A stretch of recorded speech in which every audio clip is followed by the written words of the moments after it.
The air in the Hollywood Hills was thick with the scent of money and success, but for Charlie Chaplin it smelled of something far more bitter: loneliness. The world saw the Tramp, the perfect mask of hope and laughter. He was a global phenomenon, a god among men. But as he sat in the opulent silence of his dressing room, the cheers of the adoring crowd faded into a distant hum. The mask felt like a prison, his mind a constant echo chamber of the ghosts of his past, his orphaned childhood, the crushing poverty, the mother he had to leave behind. He had built an empire to escape that pain, a monument of fame to silence the memory of his own insignificance. But it was all a lie. The more success he achieved, the deeper the emptiness inside him grew. He was at the peak of his power, a king in a kingdom of shadows. But a king can still be a slave to his own heart. The door creaked open, and a young woman entered. She was no starlet, no actress, just a nanny, her face etched with a quiet humility that made her seem invisible. In her hand she held a little girl. The child was perhaps 6 or 7, her eyes large and dark, but they were not looking at anything. They were still. Maria was blind. The nanny, Clara, spoke in a soft, apologetic whisper. "I'm so sorry, Mr. Chaplin. She insisted on meeting the man who makes the world laugh." Chaplin's irritation was a wave of cold air. He had no time for this. He needed to be alone with his ghosts before he faced the audience. He had perfected the art of performance, but tonight the mask felt heavier than ever. "Please take her away," he said, his voice flat. But the little girl didn't move. She tilted her head, her face a map of pure innocence, a stark contrast to his world of calculated artifice. "You're not happy," she said, her voice a whisper that cut through the silence like a scalpel. "You make everyone else happy, but your heart is very tired." Chaplin froze. The words were a direct hit to the fortress he had built around himself. How could this child, who couldn't even see him, know this? He was a master of concealing his pain, a professional at performing joy. He was the Tramp, the living symbol of resilience and hope. The child continued, her voice gaining a quiet confidence. "You hide behind your clown. He is very kind, but you are very sad. Your heart is like a broken lantern. It has a light inside, but it cannot shine." A flicker of something dangerous ignited in Chaplin's eyes. Rage. He had built an entire cinematic universe to escape this very truth. And this insignificant child was tearing it all down with a single naive observation. He felt exposed, vulnerable, and cornered. The world had bought his performance, but this child, who saw nothing, saw everything. What if the greatest performer in the world was also the most broken? What was he so afraid of showing the world? And more importantly, what was he afraid of facing in himself? And why do we so often hide our deepest pain behind a mask of success? Let me know your thoughts in the comments, and make sure to subscribe to find out what happened next. The rage in Chaplin's heart was a fire. He wanted to scream at the child, to tell her she was wrong, that she knew nothing of his pain. "You're mistaken," he said, his voice a low hiss, a sharp departure from the friendly squeak of the tramp. "You have no idea who I am." But Maria's head remained tilted, her quiet wisdom a wall against his fury. "My eyes cannot see the world," she said softly, "but my heart can see yours. Your heart has a memory. It remembers a boy who was hungry, a boy who was alone. That boy is still crying inside you." The words were a direct hit. He stumbled back, as if physically struck. The nanny, Clara, stepped forward, her quiet strength a counterbalance to Chaplin's raging storm. "She feels things, Mr. Chaplin. It's a gift. She lost her parents in the war, but she found a way to see the world without her eyes. She sees the truth in people." The truth. The one thing he had run from his entire life. He had built his cinematic legacy on lies. The lie of the perfect happy ending. The lie of a man who could overcome anything with a smile and a funny walk. But the pain was real. The boy who was hungry and alone was still there, rattling the bars of the cage he had been locked in. Chaplin's mind reeled. He was Charlie Chaplin, the most famous man on the planet. He could have anything he wanted. He could buy a country, but he couldn't buy peace. He couldn't buy a single night of sleep without the memories. And now, this child, this nobody from a world he had long forgotten, was offering him a choice. To let her in, to face the boy he had abandoned, or to continue to live a life of glittering lies. He looked at Maria. She was a mirror reflecting his own brokenness. "Take her away," he repeated, but his voice lacked conviction. He was cornered by the undeniable truth of her words. He had to make a choice, to save his world of controlled success or to risk everything for a chance at true healing. The little girl, hearing the shift in his voice, gave him a small, hopeful smile. "You can fix your broken lantern," she whispered. "You just have to be brave enough to light it." His own bravery, the very thing he symbolized on screen, was now being challenged by a blind child. He had a dilemma. The world was safe and predictable with his pain, but it was also empty.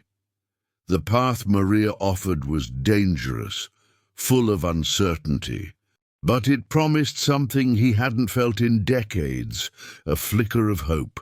The clock on the wall ticked loudly. He had a show to do, but for the first time in his career, he didn't want to go on. Not like this. He couldn't. He looked at Clara, then at Maria. The choice was agonizing. To deny her was to deny the last piece of himself that was still human. To accept her was to risk everything he had built. He knew what he had to do. He had to face the music, face the boy who was hungry and alone, the one he had locked away in his mind. He took a deep, shuddering breath. He looked at the child, and for the first time he saw her not as a nuisance, but as a savior. He looked at Clara, the woman who had brought her, and saw her not as an employee, but as an ally. He finally made his decision. He would face his past. He would embrace the truth. He would follow the light, no matter where it led. The best is yet to come. Chaplin extended his hand to Maria. His calloused showman's hand, a hand that had built an empire from nothing now offered itself to a child who saw the world through her heart. She took it, her small fingers wrapping around his, and a profound stillness fell over the room. Clara watched, her eyes filled with a quiet understanding. "Where are we going?" he asked, his voice barely a whisper. Maria just smiled. "To the place where you were a boy."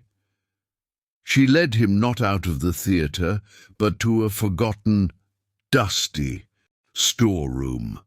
It was filled with old props, faded backdrops, and the discarded junk of 1,000 shows. Maria sat on a broken trunk, and Clara gently placed a small, simple wooden bird in Chaplin's hands. It was a toy, crudely carved with a single broken wing. "My parents made this for me," she said. "It was broken in the accident. I can feel the story in its splintered wood, the story of a home that was torn apart." As he held the bird, something inside Chaplin broke. He felt the cold, splintered wood against his skin, and the dam he had built to hold back the flood of his memories finally shattered. The boy was there again. Not a ghost, but a presence. A boy holding his hand out in the cold London streets. A boy watching his mother descend into madness. A boy whose stomach ached from hunger.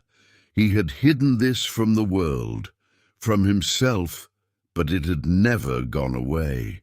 The pain was still there, as real as the wooden bird in his hand. "My mother, she used to sing," he said, his voice thick with emotion. He was no longer the global star. He was just Charlie, the boy from London. He told them about the workhouses, about the shame, about the promise he made to himself that he would never be poor and powerless again. He had kept his promise, but in doing so, he had become a prisoner of his own success. He had built his world on the foundation of his pain, but he had never learned to heal it. He had a revelation in that moment. He had been so focused on proving the world wrong that he had lost sight of what was truly important. The freedom he sought wasn't in power or wealth. It was in the simple act of connecting with another human being. It was in the shared understanding of pain, in the quiet forgiveness of his own past.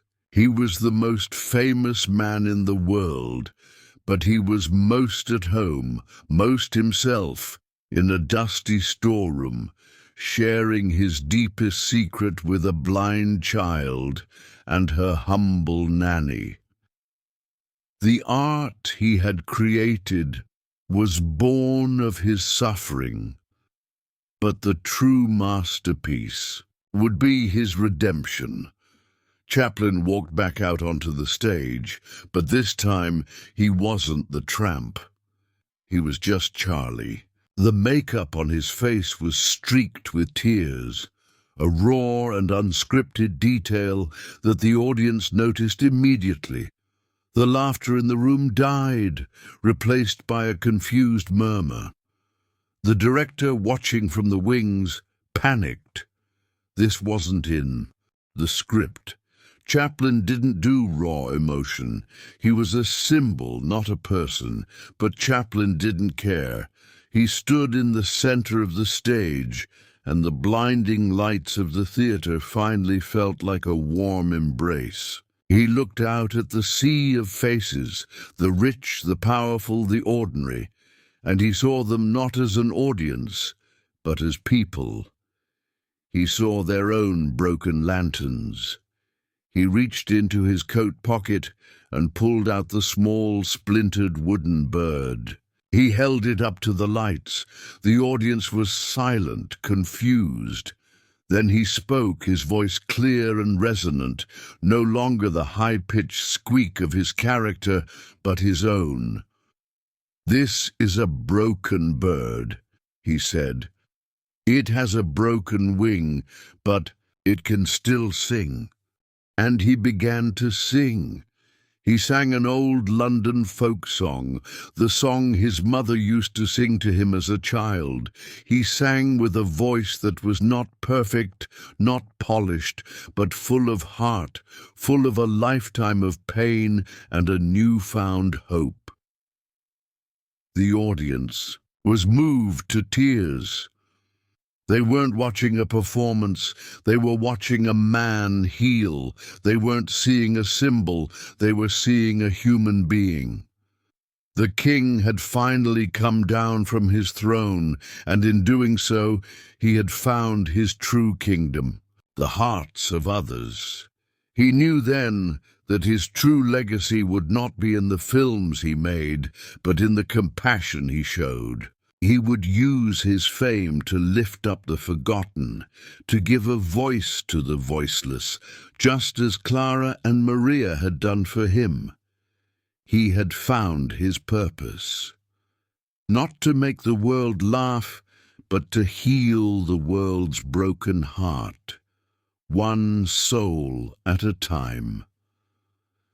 The world would remember the artist, but the broken boy from London would finally be at peace.